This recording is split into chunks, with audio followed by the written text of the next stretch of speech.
Deus é espírito, é impenetrável, é intocável, ele habita na luz inacessível, não dá para mim cumprimentar ele, não dá para ver, né? Deus é espírito. E o verbo se fez carne. A Bíblia diz que o verbo era Deus, foi Deus que se fez carne. Se fazendo carne, não ficou vazio o céu, gente. Não ficou vazio, não era assim uma trindade no Velho Testamento e vem o Filho, e fica dois lá. Jesus foi explícito com isso que eu gosto. Tudo que eu for apresentar para você está explícito, não implícito. Você só citou homens da história e não citou homens da Bíblia. É hora que o senhor Não é? passar a fala, eu vou citar os Aí, textos. então, Deus é espírito. Quando ele se manifesta, a Bíblia não diz que foi me mostra na Bíblia que o Filho se fez carne. Foi o Verbo que se fez carne. Deus. E ele se fazendo carne, não ficou vazio o céu, porque ele é Deus. Ele falou para Nicodemos, Nicodemo, falei de coisas terrestres, você não entendeu. E logo ele falou uma celestial.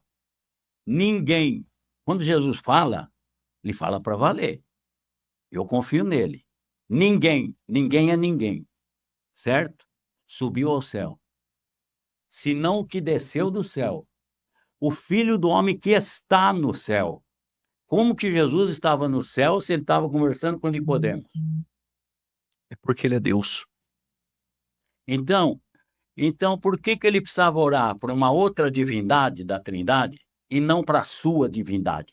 Já que os três são um, eu preciso orar para esse, porque ele orava para essa divindade e não para a divindade dele, que também teria força.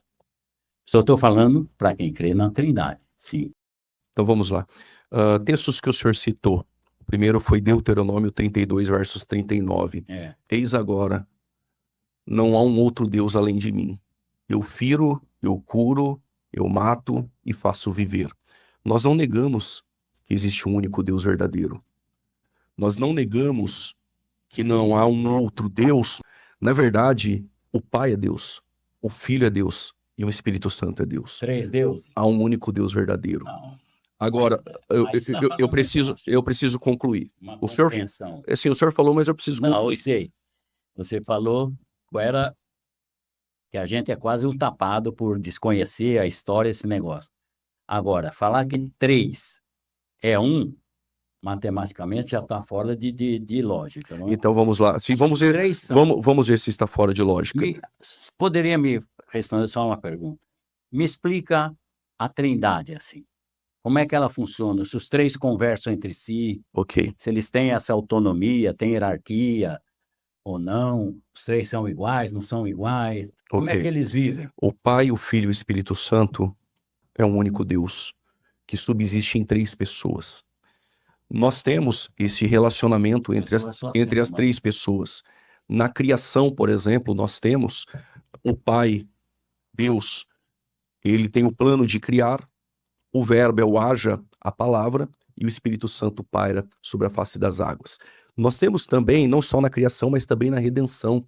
Quando lemos, por exemplo, aquilo que nós conhecemos como trindade econômica vinda por Tertuliano, nós entendemos que na redenção em Efésios capítulo 1, do versículo 3 ao 6, o Pai escolhe. Do 7 ao 12, o Filho salva.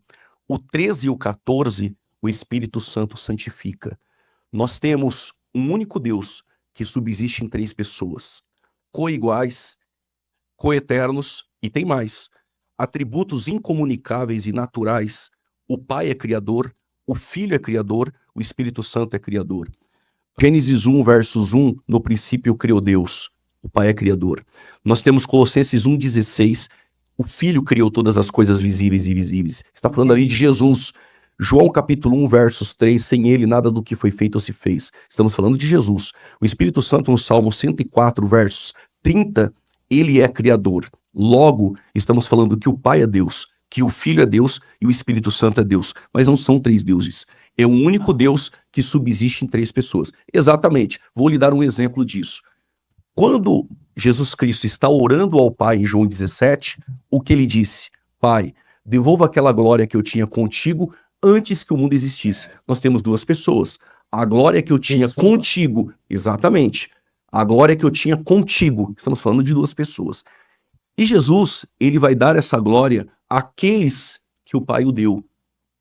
Esta glória eu vou dar para aqueles que tu me deste, para que eles sejam um, assim como nós somos um.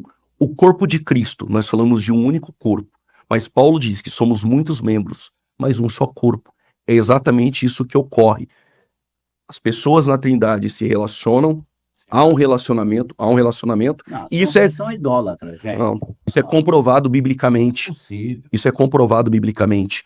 O filho conversa com o pai. O texto que o senhor citou de João 14, vamos lá. Jesus disse: na casa do meu pai há muitas moradas. O filho está dizendo que na casa do pai há muitas moradas. São duas pessoas. Quando o Tomé quer saber sobre o caminho, Jesus disse: eu sou o caminho, a verdade e a vida. Ninguém vai ao pai a não ser por mim. Não. São duas pessoas. Só um minutinho. Eu- E ele ainda diz assim: venham. ninguém vem ao pai a não ser por mim. Sem problema. Ninguém vem ao pai. Ninguém- A quem? Ao pai, a não ser por mim. São duas pessoas. E tem mais. E vou rogar ao pai, e ele enviará um outro consolador. Quem é? O Espírito da Verdade. O senhor não consegue enxergar três pessoas aí?